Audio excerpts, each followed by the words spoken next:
If you come and talk to me, I'll help you figure out how to solve them. I will not tell you how to solve them. I won't steal your problems, because what we're trying to do in therapy is, number one, solve your problem. Number two, turn you into a great solver of problems. And the second one is way more important than the first one. And so you never solve someone's problem by removing from them the opportunity to solve their problem. That's theft. That's the Oedipal situation. That's the Oedipal situation. That's the overprotective mother. Now, father can play that role too. We're talking about archetypal representations. It's like, I'll protect you at the cost of your ability to protect yourself. No. Wrong. That's a sin. That's a good way of thinking about it. That is not what you do with people. Not with your children, not with your partner, not with yourself. You don't do that. That destroys people's adaptive competence.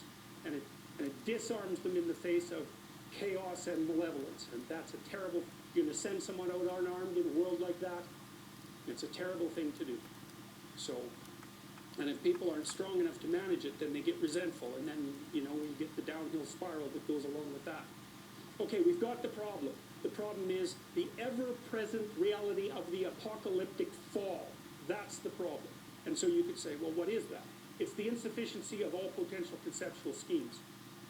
Right. Your conceptual schemes are insufficient to deal with the complexity of the world. It's a permanent problem. So what do? You stop relying on your conceptual schemes. That's part of the answer. You start relying on instead on your ability to actively generate conceptual schemes in the face of chaos and malevolence.